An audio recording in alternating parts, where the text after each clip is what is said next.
our interviews when you go to Brentford is the atmosphere. You can hear that the fans are still there. We saw the team kind of go round and applaud them at the end.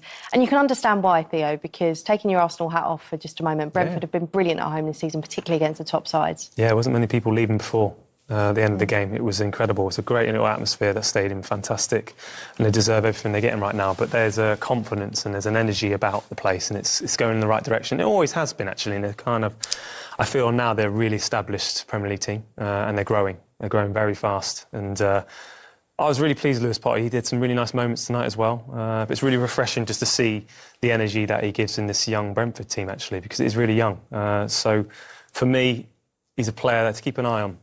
This is why Brentford are doing well. Players like himself who are allowed to play with that freedom, and I think that's what Keith Andrews allowed for the team to access. OK, well, as we just heard from him, let's take a look at the goal that he did score to equalise things for Brentford. Do you want to talk us through this, Theo? Because I know that you were a little bit intrigued about something that happened just before. Yeah, I mean, we've been in this position before. Well, I have anyway. You not so much yourself. I've got a halfway line. But there was a substitution that was made before. You know, Bukayo Saka come on, and it's kind of unusual during a set piece, because it was a corner, actually, that he came on for, which was here, which led to the clearance that went out for a throw. It could happen to anyone, but it's just more on the fact a substitution was made, and you can be a bit disorganised, I suppose. But look, Coyote's got an incredible throw. We know this, but it's all about the first contact. Van der Berg wins it, and Lewis Potter, his movement, his energy around there, and he just smells it. And you can just see here, you highlighted him here. Odegaard is aware of him, however, it's the little initial movement. He's that elegant and that fast, he can't react. And here, JD, the first touch is so important. Yeah, I think with any set piece, really, long throw-ins, there's so many bodies and so congested. I think the first contact's so important. Arsenal normally, they normally defend this well. The setup's good. If you don't get the first contact, you don't get the second, you're in trouble. It's a brave header, to be honest, right into the top corner there. But I have to say, they deserved it. For how they played in the second half, they deserved that. And maybe should have gone and won, like I said. It isn't something we see Arsenal do too often. They're so impressive defensively, so robust. We know they were missing William Saliba tonight. I know you said pre-match how much there is squad depth now and they have confidence in the players that come in. But do you think that they looked a bit unsettled as a back line a bit tonight? They looked nervous. They did. It's quite an intimidating place to play football as well, if you're not used to it, coming from different cultural leagues. However, look, I felt like they would go there and do the job. And like Jermaine said, the first half was wasted. The second half, there were signs which were improved when Martin Odegaard came on, and that's how Arsenal should have started. So they'll be kicking themselves for that, with the way they started wasn't the right way. But look, they're still 4 points clear of Man City, and they've just got to keep them at bay. And interestingly, Brentford are so impressive from throw-ins. They've got the most goals from throw-ins in the Premier League this season. They know what they're good at, and they use it, Jermaine. Sounds simple, but they're showing it works. The long throws that come back. Sam Allardyce used to get... Like I said, it just causes chaos. And obviously they work on being brave. I don't suppose there's much tactical element to it, but you've got to be brave and get the first contact, like I said. And then, and then see if you can get the second one, and, it causes chances. I mean, if you've got someone that's got a long throw, you have to use it. And like you see, when you see the graphic there, it's effective, so you've got to keep using it. What I like as well is where they're always moving. Yeah. Sometimes throw-ins, you wait in, he's rubbing the towel, but they're just constantly on the move. And it's hard to defend it. It's so hard to defend. Yeah.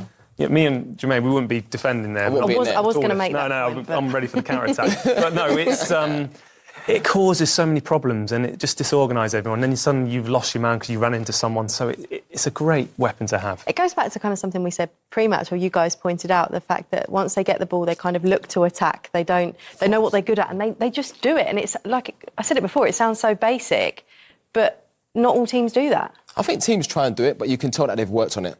Because I think you can win the ball back and you can break, but you've got to do it with quality. You've got to keep the ball. And even before, at the top of the show, we saw a few clips where on the transition, they get to three passes quickly, and then you've got runners, and then they end up scoring. I think that's a skill. That's something that you have to work on as a team, and they do it so well, better than anyone in the league, to be honest. How much credit does Keith Andrews deserve? So much credit, because I think they're a better team now than they were last season and the season before.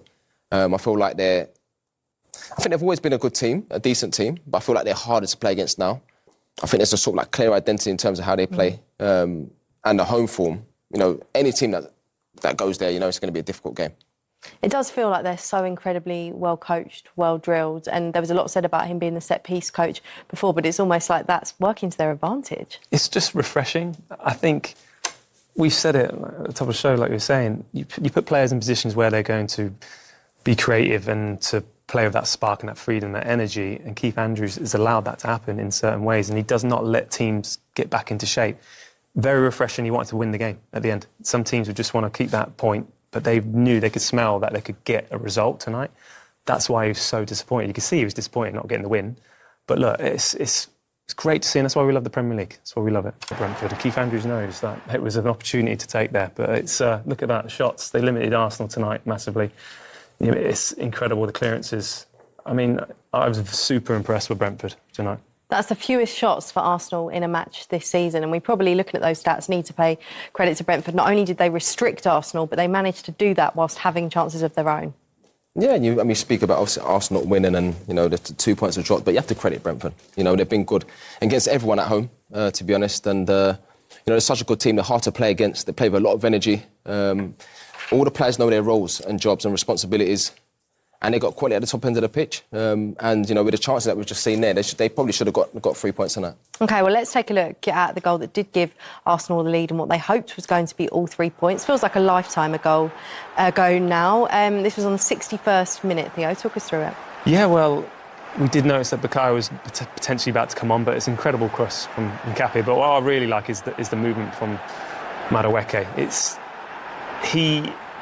At no point does Henry know where he is. And you've got to get contact to Madueke, and I don't think Saka scores this goal. We said this, didn't we? But it's an incredible header, to be honest. Everything's slowed down. And you notice something with the keeper, however, I don't feel like he would have stopped it, Jermaine. But I think he slips a little bit, but I think the goalkeepers have to bounce across. When a cross comes in, it goes to the back post, the goalkeeper naturally has to bounce across. And that's why people always say, if you can head it back the same way it's come, then you've got a good chance of scoring. But it was a fantastic header because he gets up really early. And then to sort of generate that little bit of power. Like you were saying, the outswinger as well. Yeah. It's easy to generate the power to it. And Madueke was, he was actually really good all night. So I was pleased when he got his goal. But you've got to defend it better. Henry, I think the fullback's got to defend it better. Well, you can't go through a season and have it all your own way, Martin. It's the key to getting it over the line, how they respond to nights like this. 100%. I think the manager was very honest there, very open, and you have to credit Brentford for what they've done here tonight as well. That on the threat they had up top, really good pace. So, but I think Arsenal, when they reflect on this, that obviously they weren't at their best, but they've come away with a point. The next game up is a cup match, but then they play Wolves, which they can go 7 points clear, and maybe if they win it, and that shifts. Then a North London derby. Yeah, without a manager currently, maybe that's a good thing for them. They would have had a look at this tonight. But, I think Arsenal scraped through here tonight. They could have put down a really big marker if they'd have won the match, but it never looked like that was going to be the case. And I think we have to credit Brentford for that. They really played well here, and Arsenal will see that as a really good point earned in the end, I believe. Are you seeing a change in Manchester City at the moment, though, Peter, in the way they're picking up some momentum? Well, what Manchester City have got is a recent history behind them, and I think what Arsenal have done, obviously finishing second, the criticism comes that that can lead to a little bit of nervous tension around the stadiums, certainly towards the back end of the season. And having someone like Manchester City with Pep Guardiola behind you is always you'll always be looking over your shoulder. But you'd much rather be in Arsenal's position. They're 4 points clear. They've got games. They've got probably the best squad in the league, and I think with Mosquera's tackle there, right, Igor Thiago was through. That's a match-saving tackle. If they win the league by a point, we'll be looking at that and thinking, he hasn't played all the games, but he's earned them a point there, and this could be a point earned because it's a difficult place to come. If you can't win it, then you can't lose it. It's one of those. And I think in the past, we may have seen Arsenal teams not getting what they needed. Mosquera's coming into the team last minute. Saliba sat at home. And I actually thought he played really well in this game tonight. I did, there was no ill effects from his performance. One or two others, maybe not quite at the normal level. Declan Rice, though, was quite magnificent. But others need to stand up. If you're going to be champions, obviously you've got to improve on that performance. But you come away with a point, and I think that you've rescued the evening. Do you think Mikel Arteta is getting better as well at responding to these kind of moments, staying calmer? It's getting more experienced, isn't it? Yeah, I mean, listen, every year you're in the job, I think you learn more, without doubt. The criticism is he's got the best squad in the league. You know, he's got a good group of players now. He's been in the job a long time. He's been unlucky with some top teams. Now, I don't think there's top teams in the league now. I think Manchester City aren't the Manchester City of old. Liverpool aren't. Manchester United aren't, you know, what they've been. Chelsea the same. I think there's a lack of quality in the top areas, and the bar's been set really high in the past few years. Consistency is not quite there, is it? And I think now is a real opportunity for Arsenal. If it doesn't go through, if they don't get it over the line, there's going to be more questions asked. But with that in mind, should Arsenal be further ahead, do you think, with the tools that they've got and the squad that they've got, as Peter says, the best in the league? Well, I mean, look, just at the weekend, Ødegaard, Saka weren't available. You know, suddenly they're back from the bench, and you're always playing a little bit of catch-up. You know, there's another surgery for another player in the midfield. Marino got injured again, and he's broken his foot. He's out. So they're big losses. And the players coming in have got to immediately pick it up and take it to another level. That didn't quite happen tonight. In the case of Eze, didn't quite pick up, wasn't getting on the ball enough, wasn't pressing high enough. I thought the manager reacted really quickly to that situation, but they couldn't see it through. What about Eze tonight? Because he came off at half-time. It's 16 games without a goal for him, Peter. It just doesn't feel like it's quite working out for him at Arsenal so far. I believe he's not started in the last 9 or something like that, so he's got to start today. You know, you think, right, go and impress. Unfortunately, just felt off the boil, couldn't get on the ball first half. I mean, it was difficult for Arsenal in general, but for him, I felt for him, couldn't get on the ball, and then he doesn't give you that what Ødegaard gives you in pressing, and he doesn't affect it when he hasn't got the ball. So it was a bit of a passenger, if I'm being perfectly honest. I totally understand, and we called it kind of half an hour in he was going to come off, because for some reason it feels at the moment he doesn't fancy him.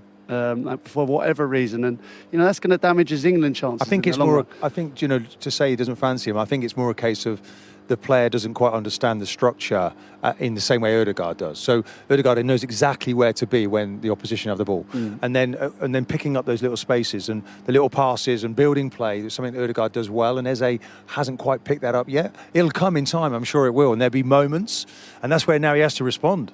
He has to respond. He can't be hurt by what happened. It was for the good of the team, and it's on to the next one. And don't spend too long poring over it and affecting your confidence. Confidence is really important now, and that's where the manager can empower these players by giving them the confidence to feel that belief. We talked about it with their manager tonight. Keep telling the players how good they are. Nothing's really gone wrong here for Arsenal tonight. Big drama. Let's move on. Let's see. You know, you get knocked down, you get up again. Let's see who the fighters are, and let's see who's going to win this. How's your confidence, and Martin? Before we go, one word: will Arsenal win the league? You got to love it. One word. You're never going to. They're in the running. You're not going to get me to commit, but they're certainly. To one word. It's about 15 now. In with a massive chance of winning it. Why not? Yeah, Mikel Arteta looking visibly flat and disappointed there. These are Arsenal's next 6 fixtures in the Premier League. Their rearranged fixture with Wolves, which would have been played on the original date that they were going to play the EFL Cup final, has been brought forward to next Wednesday. It does mean, Theo, that they're going to play in the league again before Manchester City play their next game. How important could that be? Yeah, really important. It's I felt like with Man City getting the points yesterday, the days before, it's always that job. So look, it's still in their hands. Look, they have plenty of games to make up the points, of course, but everyone was going to look at that game when they play each other. Of course they are, as a neutral. But look, Arsenal, he won't happy. He would not be happy with that. He'd be unhappy with a lot of players as well tonight, because they were indifferent, should we say. Some of the things that I picked out from that interview, him saying they lacked composure and they were giving away unnecessary free kicks. It felt uncharacteristic of Arsenal tonight. Do you agree? I think so, yeah. I think it's the pressure. But saying that, it's a difficult place to go. I think he referenced that, you know what you're getting when you go to Brentford. It's not going to be easy, but you've got to try and make it easy. But I think you have to cut out individual mistakes. In terms of the concentration levels, has to be high. You have to limit them of chances. They didn't do that, really. I thought Brentford were better in the second half. I thought Arsenal wasted the first half. Eze weren't good enough.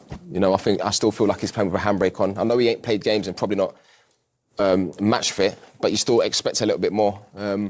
But yeah, they were different. They were different tonight, and I think that's a mentality thing. if I'm being honest. And they've got to be careful, Theo, because the narrative is going to continue, isn't it? To say this has happened before. They don't want to slip up like they have in the past. Yeah, it'll be interesting as well in the dressing room if they're going to be constantly reminding each other of this. People like your Declan Rice and your Odegaard. Do you think they will? I don't think they should. I think it's not a good place to be when you're looking at other results. But part of me feels like they will. But they need to, again, it's the cliche, focus on their job. And it's Wolves next, simple as that. And that's the focus. And a game against a team bottom of the league is potentially one that could get a bit of confidence from. Yeah, no, exactly. It's probably the perfect game for them to play right now away from home. So, look, I think I would expect them to get an Arsenal win, a completely different performance. And Martin Keown and Peter Crouch watching with me. And Martin, Brentford very much on top for a lot of the first half, but Arsenal made the change at half-time with Odegaard coming on. And it did improve, didn't it, at the start of the second half? Without doubt, because I think what Odegaard brings is often missed. The way that he presses really high up the pitch, and Brentford then really couldn't play through the midfield in the way that they wanted to. I felt when the goal came, that was obviously a good moment, but then Odegaard gets, for me, injured. I don't think quite the same player after that. I think there's actually the Arsenal players that came off the bench didn't quite look themselves, Saka, Calafiori. So that was difficult for Arsenal, but obviously Brentford were making it ever difficult. I thought the standout player, Declan Rice, for Arsenal was almost immense, the amount of distance he was covering. And it was just, it was a standout player. But I think what you do, you take that point and you say, OK, right, we'll take the point, we're off. I think that's now 24 games, derby games that Arsenal have played in without losing. There's 5 more derby games to go out of the 12, by the way. Maybe that's good news for Arsenal, but you can just see, I'm getting it in the air from the fans here, that local rivalry. It didn't bother him at all, honestly. Is intense. But credit to Brentford and Keith Andrews, what he's achieving here, the way that they developed the team. Obviously, that foundation was created by the previous manager. But boy, are they taking, adding extras to it, the long throws, the set pieces. You can see I couldn't see Arsenal surviving that last half an hour without conceding from a set piece.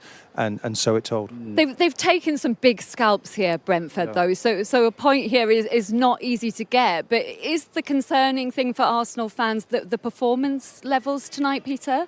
Listen, I don't think I'll be overly concerned. I think it's really hard to break a team down in that low block. I think, they could have moved it quicker. In the end, it came down to a cross and a header from Madueke, but it can't be too disheartened. I think anyone who comes they know they're going to be in a game. It's a difficult place to come. They grind you down, and it wasn't too dissimilar to the Stoke team that I played for. When you just see players kind of, you just feel like it's a matter of time before you've worn them down. The deliveries from Jensen were first class. He's whipping them right underneath the bar.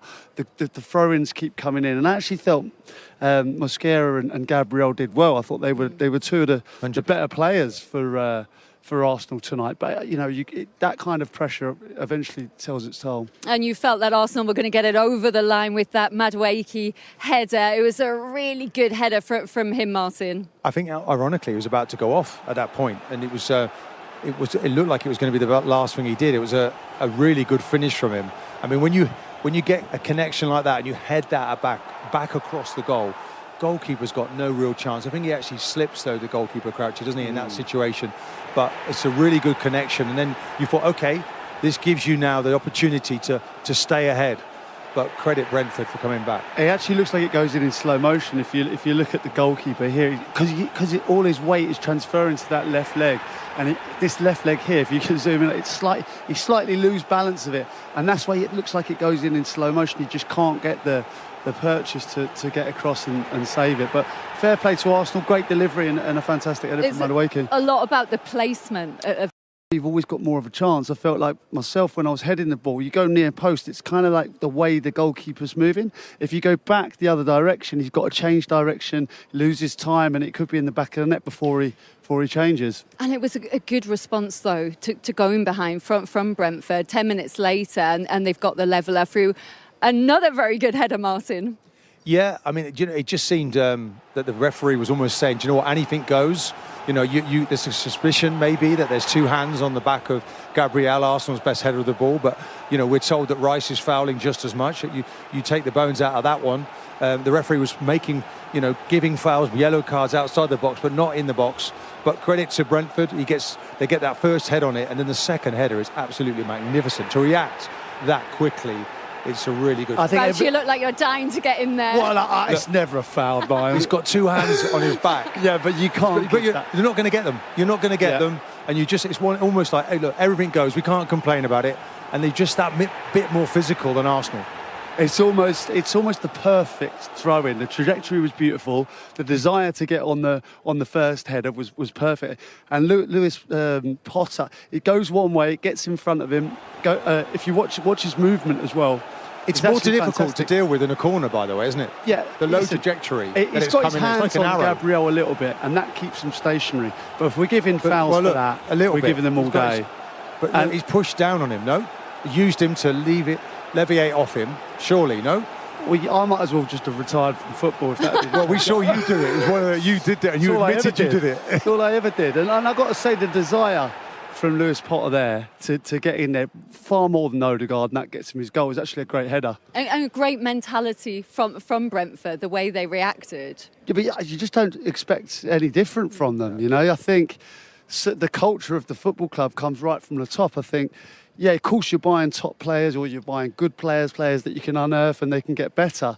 But I'll just talk about the character there, Keith. You know, like that's, for me, that doesn't feel like an accident that you've got good people through the door. I mean, how much of that does come from the recruitment of it? You know, how much does it go into the character of the player as well as the ability? Yeah, listen, ability is one thing, and as you both know, that brings you to a point. But I think as a team and as a collective, you need good people. So when the chips are down, you know, there's a lot spoken in this day and age about lack of leadership. I see it on a daily basis, the way players lead by example. Speak about it all the time, what players and staff are doing when nobody's watching really is the key. Gone are the days when people roar and shout really. I was guilty of it, shouting nonsense really as a player, just motivational nonsense. Whereas now there's real clarity in everything we do, how we do it, but ultimately you've got to bring good people into the football club that want to achieve and strive to do special things. And I think when you have that, you can do that. Just looking at the way that Arsenal and the way that, were you surprised the amount of space they were giving you early in the game? Because Eze wasn't quite pressing. You know, when Odegaard come on, it was the reverse. He kind of pushed up against you. It was more long ball for you. You couldn't go through midfield. Did that surprise you at the beginning of the game? Yeah, I was expecting it better. I think Odegaard is a very good presser when he releases from 10 out to centre backs. I think he times it really well, and the angle that he goes is very effective. He's very, very good at it. When Odegaard normally plays, they normally do that. They do it in different ways when he doesn't play. So yeah, I always expected a reaction. If I'm being really hypercritical, I wanted us to play a little bit more during that stage and show a little bit more. But equally, it's not easy. But you're evolving, aren't you? The way the team is, and interesting. Your fullbacks coming into midfield now. One fullback going down the line. You started the season; it was a bit more pragmatic. But it seems like now. Is that you giving the instruction? Okay, you feeling more confident with the group and saying, "Come on, let's express ourselves and be more creative."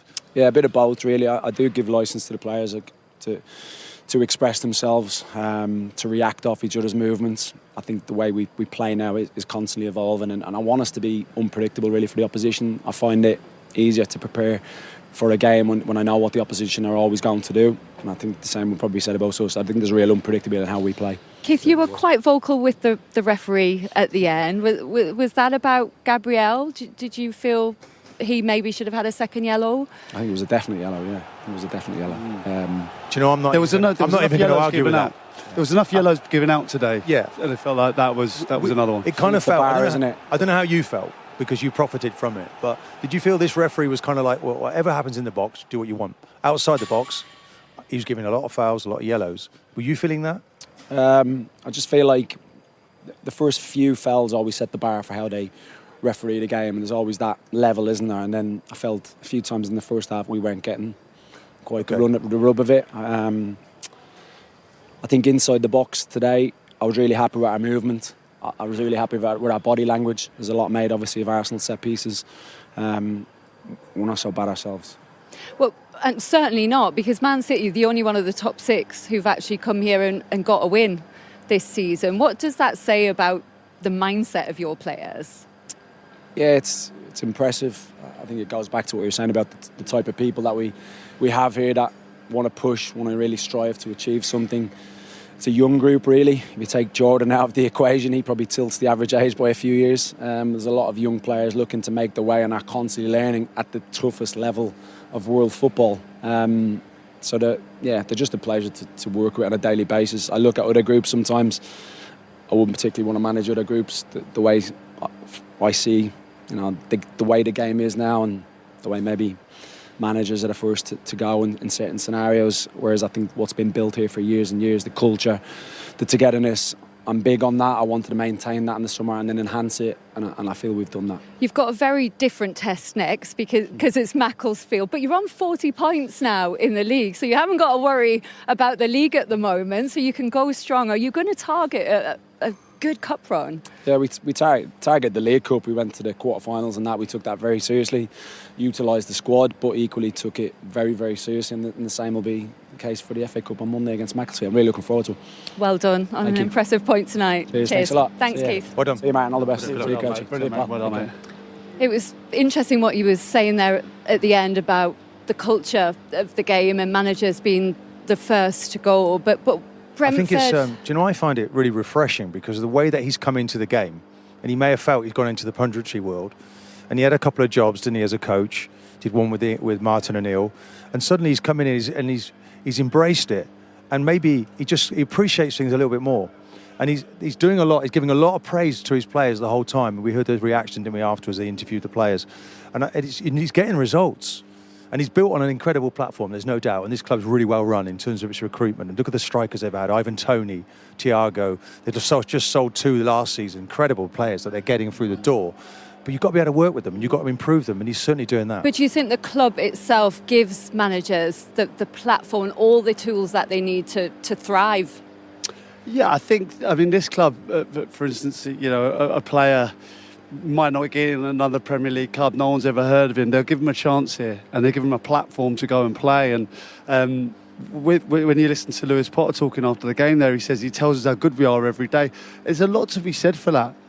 Just telling, if someone tells you how good you are, it builds your confidence. You're like, yeah, I can go out there. We've got Arsenal today, but I'm as good as them. And I think there's a lot to be said of the man management skills, and I think that's kind of, it feels like he gives that license to them. He gives them the belief to go out and play. And not everyone responds to criticism consistently. Do you know what? You guys are great. Yeah, I know that, Liz. It is confidence. I mean, people will say, what was my role in the Arsenal team? I was just spinning plates, telling.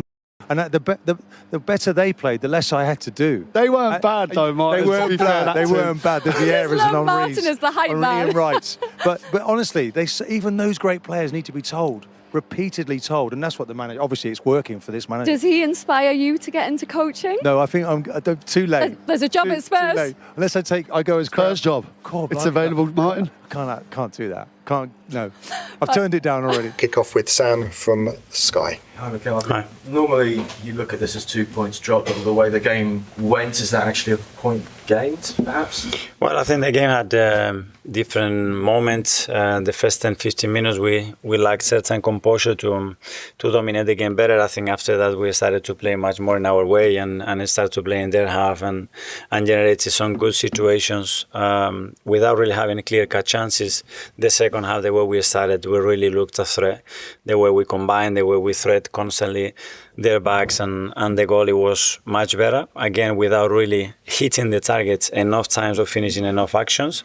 And then we scored the goal, and the game was under total control. But against them, that's not enough because they just need somebody making a foul that is unnecessary, a ball in the channel, they push you, the clearance is not good, ball goes for a throw-in, and then you have to pray because they are exceptional at what they do. The chaos that is in around that ball is very, very difficult to defend. And we said, you want to win here, you're going to have to defend the box with your life, and you're going to have to clear the ball because there's a lot of people there. And if you don't do that, very difficult for you to win the game. We haven't done it in one of the actions, and credit to them as well for that. And then the game became more open, more transitional. They had one of the big chances and the clearance of Declan just at the end. And we have 2 very good counters and probably the biggest chance of the game when Martinelli is 1v1 with the keeper to win it. Yeah, so you have to score that, Martinelli. Yeah, you have to. I mean, it's football, and the keeper as well can make the decision and the action that he did. But if you want to win here, I mean, you're gonna have to be really ruthless in both boxes, and today we like that.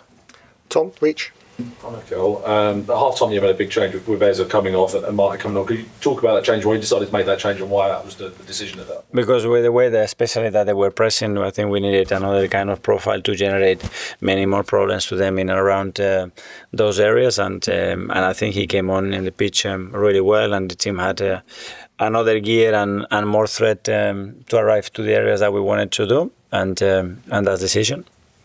Sam, Telegraph? Are you worried at all by the lack of impact that Eze is having? Well, I think he had moments, and it's not easy when you move to a new club. It's always like this, and when you play against a team that is like this, and the ball is a lot of times not on the floor, and you have to be constantly breaking the play and do that, especially for the attacking and creative players, is more difficult. Amy, Athletic? Mikel, is there something in having to play second after Man City? There's been a lot of games where Arsenal play first and you have an easier time maybe to take on a game in that conditions. Do you feel like there's a different kind of pressure at the moment? I don't think so. I think we played as well after them a few times this season, and we have won the games. And today is not about that. Today we lack certain things against them. You have to defend those situations, even better prevent them. You want to give them no chance or just hope that something bad happens, and we didn't manage that well enough for us throughout the game. In a sense though, do you take a positive, although you talked about you've got to defend with your life and the set pieces and stuff, there was some moments of defending with their lives in one-on-one when there were breaks. Talked about Declan, Mosquera. Yeah. The thing has to be a reaction, because they go for volume. I mean, they know the probability of they want to create, and they just need volume to increase that probability. And they are constantly doing that, and they are really good at doing that. Okay, we'll do the last couple of... Do you have a problem with the way that Brentford play, the chaos and the play No. set pieces? Is all... They are really good, because when they have to play as well in and around you, I think they dominate so many areas on the high press. They are really good. They are really good on restarts. They are really good when they have to counter, exceptional when they have to counter as well. They have a lot of qualities, and big credit to them. And they can take the game into these areas, and they are really well coached. And from the beginning, I said credit to them for what they do, because if not, they don't have the home record, and they are not in the position they are in the league, that's for sure. Last couple tonight, Ed from Guardian. Obviously, you're still 4 points clear of City at the top. Is it important that you don't panic after dropping a couple of points tonight, and everybody just stays calm and tries to keep focused? Well, that's what we have to do. I mean, we're going to be willing and preparing to win every single match, and the only thing that we can do is focus on that and raise the levels collectively and individually to be better than the opponent every week. And that's going to carry on like this till May, regardless we play before or after that. It's just the things that we have to do. That's the most important thing. Phil, PA? Yeah, just as a follow-up to that, I guess, Mikel, there was one stage on Sunday where it looked as though you'd be 9 points clear. Now, see the gap, as Ed said, 4 points. Is there a worry at all at the moment? I understand, but that's an if, and if we would have lost in Newcastle, we were 8 points behind Liverpool in October. So if is a lot of ifs for 10 months in this competition. You can only focus in what you have to do and try to do that in the best possible way. Okay, we'll do a couple for Friday, 12 o'clock for Wigan on Sunday. If we can just put this in the back. Cheers, guys. Mikel, how do you view that point on the road? Well, a really tough place to come. We knew that very difficult to dominate the game through long periods because they are really good. They drag you to a game where anytime the ball is in and around the byline or in the channel, you put the ball out for a throw-in, and it's it's like a casino. Anything can happen, and something really bad can happen. And you have to navigate through that. I think after the first 15 minutes, we started to dominate the game. I started the second half really well, the first 20-25 minutes, they scored the goal, and from there we lacked more composure, I think, to maintain the ball better, to play in the right areas, to stay more disciplined, because we started to give a lot of unnecessary free kicks away and with bad clearances, and allow the ball in the channels and start to generate set pieces, and they are really, really good at it, so credit to them as well, for sure. That first 15 minutes, did you make errors that are quite uncharacteristic of your Arsenal side? I don't know, it's part of the game. Sometimes you don't start that well, and sometimes it's credit to the position as well. You made the switch at half-time for Eze for Martin Odegaard. Was that tactical or injury? Yes, it was tactical. Yes, I think we needed a different kind of profile in the manner that especially they were pressing, and we started really, really well the second half. And then at the end, as you said, it felt like either team could have won that and either team could have lost it. Yeah, we had a massive chance at the end with a 1v1 all through for Guy Martinelli, but it didn't meant to be. 4 points the difference now. How much attention do you pay to this? Well, the same that I was used to pay 2 or 3 weeks ago. We have to do our job, and we're going to have to come to all these places the same like the rest of the team, and we know how tough it is. And you have to be at your best every game and have the luck that you need as well in games to conquer the 3 points each week. Ian, Jonathan, lovely to see you and have your company here on Back Pages. Let's get straight to the title race. Jonathan, will this seem for Arsenal like 2 points dropped? Definitely. I think, notwithstanding the fact that Brentford is, going to Brentford certainly is one of the toughest tests you can have in the Premier League right now. The fact that they took the lead in the second half, that they started the second half with a lot of energy, that they seem to have the game under control, and then were undone by a Brentford long throw, and could even have lost it at the end. I know both sides had chances. It felt like almost the opposite of what Arsenal would have wanted tonight. They would have wanted to control the game and get the goal and put it to bed. Instead, I think they've given some hope to certainly Manchester City and the chasing pack that there are frailties and vulnerabilities and perhaps a little bit of nerves and jitteriness there that their future opponents, notwithstanding City at the Etihad later this season, are going to take some comfort from. Yeah, seeing the back page there of the Daily Telegraph, their headline, Arsenal title headache, Arteta's side stumble. Ian, how much is the pressure really starting to build on this Arsenal side, and how well do you think they're handling it? Well, 2 wins out of 6, I think that is in the Premier League, so that might suggest that they're not handling it quite as well as they may wish to. It's interesting, isn't it? I was at Anfield at the weekend, and with 10 minutes left or something, it looked as though Arsenal we're going to finish that day with a 9-point lead, and all of a sudden here we are 3 days later, and it's a 4-point lead. The one thing I will say is that, because everybody asks the question, are Arsenal going to collapse? I don't think they're going to collapse, but you don't always have to collapse to lose a title race. You just have to kind of drop some points. And if this was the kind of all-conquering Manchester City side of 3 or 4 seasons ago, the side that went neck and neck with Liverpool and used to win towards the end of the season, I would say that City would be our next champions. But I'm not sure that is the City side that we are looking at the moment. I just had a quick look before we came on air, and I think 8 of the team that started at Anfield for City at the weekend haven't won a title with City. We keep saying, Arsenal haven't won a title and City have, but this version of City hasn't. So I think that's interesting as well. I think both teams will probably have a few difficulties between now and the end of the season, and I still do have a sneaking suspicion that Arsenal might just get there. Jonathan, there's been a slight or very clear momentum shift in this Premier League title race. Arsenal are still 4 points clear, but Man City on the charge, 3 wins on the bounce. Who would you rather be? Arsenal. I mean, absolutely. Okay. I think if you look at the pattern of the last few weeks, it is Arsenal who have been in control of games and then have often been caught out. But and City have, I think, more often they've either been chasing games or they've been in control of the games and let it slip. I still think that City have the best attack and Arsenal have the best defence. And as the old maxim goes, it's defence that wins titles. I think it is still so hard to get anything out of Arsenal, even when they're not creating. It's so hard to get at them, to penetrate those lines.